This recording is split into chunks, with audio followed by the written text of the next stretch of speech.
తమిళనాడులో ఘోరం జరిగింది. ప్రేమించి పెళ్లి చేసుకున్న భర్తను ఓ యువకుడి మోజులో పడి భార్య అంతమొందించిన ఘటన విల్లుపురం జిల్లాలో కలకలం రేపింది. పూర్తి వివరాల్లోకి వెళితే, విల్లుపురం జిల్లా విక్రమండి ప్రాంతానికి చెందిన లియోపాల్డ్, సుచిత్ర మేరీ ప్రేమించుకున్నారు. లియో చూడడానికి కొంచెం నల్లగా ఉండేవాడు. మేరీ తెల్లగా, అందంగా ఉండేది. తన రంగు కాకుండా మనసును చూసి ప్రేమించిందని లియో అనుకున్నాడుగాని ఆమె రంగులు మార్చే ఊసరవెల్లి అని కనిపెట్టలేకపోయాడు. లియో డ్రైవర్గా పనిచేస్తుండేవాడు. ఈ దంపతులకు 2 పిల్లలు. చెన్నైలో ఓ ఇల్లు తీసుకుని 2 పిల్లలతో నివాసమున్నారు. ఈ దంపతుల జీవితం హ్యాపీగా సాగిపోతున్న సమయంలో కరోనా కారణంగా చెన్నైలో లాక్డౌన్ విధించారు.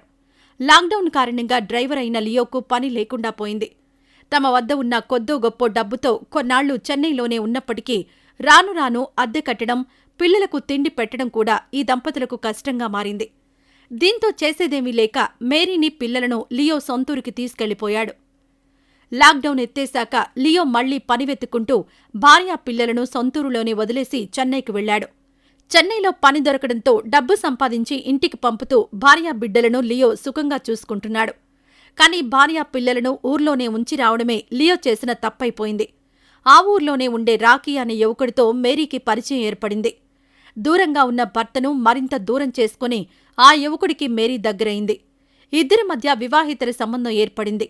లియో అప్పుడప్పుడు చెన్నై నుంచి వచ్చినప్పటికీ అతని ముందు ఏమీ తెలియనట్టుగా నటిస్తూ మేరీ భర్తను నమ్మించేది. అతను తిరిగి చెన్నైకి వెళ్లిపోగానే ఇంట్లోనే ప్రియుడితో మేరీ సరసాలు సాగించేది. ఒకరోజు భార్యకు చెప్పకుండా చెన్నై నుంచి అర్ధరాత్రి ఇంటికొచ్చిన లియో తలుపు తీసి చూడగా షాకింగ్ దృశ్యం కనిపించింది. తన భార్య మేరీ, ఆమె ప్రియుడు రాకీ సరస సల్లాపాలు సాగిస్తూ లియోకు కనిపించారు. మరో గదిలో పిల్లలిద్దరూ నిద్రిస్తున్నారు. పిల్లలిద్దరినీ కంటికి రెప్పలా కాపాడుతుందని భార్యపై నమ్మకం పెట్టుకుంటే మరో వ్యక్తితో శారీరకంగా దగ్గరవడాన్ని లియో తట్టుకోలేకపోయాడు. అయినప్పటికీ పిల్లల కోసం ఆ బాధను దిగమింగుకొని భార్యకు, ఆమె ప్రియుడికి వార్నింగ్ ఇచ్చి మరోసారి ఇలా జరిగితే చంపేస్తానని బెదిరించి వదిలేశాడు. అయితే లియో బతికుంటే తమ ఆటలు సాగవని భావించిన మేరీ, ఆమె ప్రియుడు లియోను చంపాలని నిర్ణయించుకున్నారు. ఫిబ్రవరి 4న మద్యం తాగి ఇంటికెళ్లిన లియో ఆ మత్తులో నిద్రపోయాడు. ఇదే అదునుగా భావించిన మేరీ తన భర్తను చంపే అవకాశం వచ్చిందని రాకీకి ఫోన్ చేసి వెంటనే ఇంటికి రావాలని కోరింది. రాకీ వచ్చాక ఇద్దరూ కలిసి మద్యం మత్తులో ఉన్న లియోను గొంతు పిసికి ఇనుపరాడ్తో దాడి చేసి హతమార్చారు. లియో మృతదేహాన్ని ఇంటి వెనుక ఉన్న పెరట్లో పాతిపెట్టారు. ఆ తర్వాత ఏమీ ఎరగనట్టు వారి సంబంధాన్ని కొనసాగించారు. అయితే ఈ ఘటన జరిగిన 2-3 రోజులకు లియో తండ్రి సహాయం అతని ఇంటికి వెళ్లాడు. కోడలు, పిల్లలు మాత్రమే కనిపించడంతో తన కొడుకు లియో ఎక్కడికి వెళ్లాడని మేరీని సహాయం ప్రశ్నించాడు. పెళ్లికి వెళ్లాడని, ఇంకా రాలేదని మేరీ కాకమ్మ కబుర్లు చెప్పింది. కోడలి ప్రవర్తనపై అనుమానమొచ్చిన సహాయం ఇంటి వెనుక పెరట్లో గొయ్యి తీసి మళ్లీ పూడ్చేసిన విషయాన్ని గమనించాడు. అక్కడ గొయ్యి తీసి ఎందుకు పూడ్చివేశారని మేరీని అడగ్గా ఏవేవో కబుర్లు చెప్పింది. దీంతో భయంతో లియో తండ్రి పోలీసులకు సమాచారం అందించాడు. ఘటనా స్థలికి చేరుకున్న పోలీసులు పూడ్చిన చోట మట్టి తీసి చూడగా లియో మృతదేహం లభ్యమైంది. మేరీ, ఆమె ప్రియుడు పరారయ్యారు. ఇద్దరి కోసం పోలీసులు గాలిస్తున్నారు. లియో తండ్రి ఫిర్యాదు మేరకు కేసు నమోదు చేసి దర్యాప్తు చేస్తున్నారు. ప్రేమించి పెళ్లి చేసుకున్న భార్యే లియోకు తీరని ద్రోహం చేయడంతో కుటుంబ సభ్యులు కన్నీరు మున్నీరవుతున్నారు. ఇక ఇదిలా ఉంటే, దివ్యభారతి తండ్రి 3 నెలల క్రితం అల్లుడిపై పోలీసులకు ఫిర్యాదు చేశాడు. పోలీసులు ఇరు కుటుంబ సభ్యులను పిలిచి కౌన్సిలింగ్ ఇచ్చారు. దీపక్ ఇక నుంచి అదనపు కట్నం కోసం వేధించనని ఒప్పుకున్నాడు. కష్టసుఖాల్లో జీవితాంతం తోడు ఉంటారని, నిండు నూరేళ్లు కలిసి జీవిస్తానని ప్రమాణం చేస్తూ భార్య మెడలో తాళి కట్టిన భర్త ఆ ప్రమాణాల్ని మర్చిపోయాడు. ఓవైపు అనుమానం, మరోవైపు ధనదాహంతో భార్య పాలిట మృత్యువుగా మారాడు కట్టుకున్న భర్త. తన పిల్లల ముందే భార్య గొంతు కోసి అత్యంత దారుణంగా హత్య చేశాడు.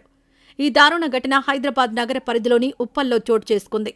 వివరాల్లోకి వెళితే, ఉమ్మడి కరీంనగర్ జిల్లా రామగుండంలోని ఎన్టీపీసీకి చెందిన దివ్యభారతికి 12 ఏళ్ల క్రితం అంబర్పేటకు చెందిన దీపక్తో పెళ్లి జరిగింది. అప్పుడు దివ్యభారతి తల్లిదండ్రులు కట్న కానుకలను దీపక్కు భారీగానే ముట్టజెప్పారు. ఈ దంపతులకు 2 పిల్లలు, పాప, బాబు. పిల్లలు ఓ కార్పొరేట్ స్కూల్లో 5వ తరగతి, 3వ తరగతి చదువుతున్నారు. దివ్యభారతి కూడా ఓ కార్పొరేట్ పాఠశాలలో ఉద్యోగం చేస్తోంది. అయితే దీపక్ మనసులో అనుమాన భూతం చేరుకుంది. దీంతో దివ్యభారతిని ఓవైపు అనుమానంతో వేధిస్తూనే మరోవైపు అదనపు కట్నం కావాలంటూ ఇబ్బందులు పెట్టడం మొదలుపెట్టాడు. దీంతో దివ్యభారతి తండ్రి 3 నెలల క్రితం అల్లుడిపై పోలీసులకు ఫిర్యాదు చేశాడు. పోలీసులు ఇరు కుటుంబ సభ్యులను పిలిచి కౌన్సిలింగ్ ఇచ్చారు.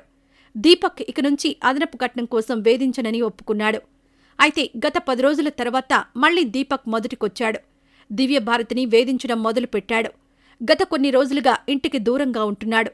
అయితే శుక్రవారం రాత్రి ఇంటికి తిరిగొచ్చాడు. అర్ధరాత్రిలో భార్య మీద దాడి చేశాడు. దివ్యభారతి అరుపులతో పిల్లలతో పాటు ఇరుగు పొరుగు నిద్రలేచారు. అప్పటికే భార్య గొంతు కోసి హత్య చేశాడు దీపక్. చుట్టుపక్కల వారు పోలీసులకు సమాచారమివ్వడంతో సంఘటనా స్థలానికి చేరుకున్నారు. పారిపోవాలని చూసిన దీపక్ను అదుపులోకి తీసుకున్నారు. ఉప్పల్ పోలీసులు కేసు నమోదు చేసుకుని దర్యాప్తు ప్రారంభించారు. తమిళనాడులో ఘోరం జరిగింది. ప్రేమించి పెళ్లి చేసుకున్న భర్తను ఓ యువకుడి మోజులో పడి భార్య అంతమొందించిన ఘటన విల్లుపురం జిల్లాలో కలకలం రేపింది. పూర్తి వివరాల్లోకి వెళితే విల్లుపురం జిల్లా విక్రమండి ప్రాంతానికి చెందిన లియోపాల్డ్, సుచిత్ర మేరీ ప్రేమించుకున్నారు. లియో చూడడానికి కొంచెం నల్లగా ఉండేవాడు. మేరీ తెల్లగా, అందంగా ఉండేది. తన రంగు కాకుండా మనసును చూసి ప్రేమించిందని లియో అనుకున్నాడుగాని ఆమె రంగులు మార్చే ఊసరవెల్లి అని కనిపెట్టలేకపోయాడు. లియో డ్రైవర్గా పనిచేస్తుండేవాడు. ఈ దంపతులకు 2 పిల్లలు. చెన్నైలో ఓ ఇల్లు తీసుకుని 2 పిల్లలతో నివాసమున్నారు. ఈ దంపతుల జీవితం హ్యాపీగా సాగిపోతున్న సమయంలో కరోనా కారణంగా చెన్నైలో లాక్డౌన్ విధించారు. లాక్డౌన్ కారణంగా డ్రైవర్ అయిన లియోకు పని లేకుండా పోయింది. తమ వద్ద ఉన్న కొద్దో గొప్పో డబ్బుతో కొన్నాళ్లు చెన్నైలోనే ఉన్నప్పటికీ రాను రాను అద్దె కట్టడం, పిల్లలకు తిండి పెట్టడం కూడా ఈ దంపతులకు కష్టంగా మారింది. దీంతో చేసేదేమీ లేక మేరీని, పిల్లలను లియో సొంతూరికి తీసుకెళ్లిపోయాడు. లాక్డౌన్ ఎత్తేశాక లియో మళ్లీ పని వెతుక్కుంటూ భార్యా పిల్లలను సొంతూరులోనే వదిలేసి చెన్నైకి వెళ్లాడు. చెన్నైలో పని దొరకడంతో డబ్బు సంపాదించి ఇంటికి పంపుతూ భార్యా బిడ్డలను లియో సుఖంగా చూసుకుంటున్నాడు. కానీ భార్యా పిల్లలను ఊర్లోనే ఉంచి రావడమే లియో చేసిన తప్పైపోయింది. ఆ ఊర్లోనే ఉండే రాకీ అనే యువకుడితో మేరీకి పరిచయం ఏర్పడింది. దూరంగా ఉన్న భర్తను మరింత దూరం చేసుకుని ఆ యువకుడికి మేరీ దగ్గరైంది. ఇద్దరి మధ్య వివాహితర సంబంధం ఏర్పడింది. లియో అప్పుడప్పుడు చెన్నై నుంచి వచ్చినప్పటికీ అతని ముందు ఏమీ తెలియనట్టుగా నటిస్తూ మేరీ భర్తను నమ్మించేది. అతను తిరిగి చెన్నైకి వెళ్లిపోగానే ఇంట్లోనే ప్రియుడితో మేరీ సరసాలు సాగించేది. ఒకరోజు భార్యకు చెప్పకుండా చెన్నై నుంచి అర్ధరాత్రి ఇంటికొచ్చిన లియో తలుపు తీసి చూడగా షాకింగ్ దృశ్యం కనిపించింది. తన భార్య మేరీ, ఆమె ప్రియుడు రాకీ సరస సల్లాపాలు సాగిస్తూ లియోకు కనిపించారు. మరో గదిలో పిల్లలిద్దరూ నిద్రిస్తున్నారు. పిల్లలిద్దరినీ కంటికి రెప్పలా కాపాడుతుందని భార్యపై నమ్మకం పెట్టుకుంటే మరో వ్యక్తితో శారీరకంగా దగ్గరవడాన్ని లియో తట్టుకోలేకపోయాడు.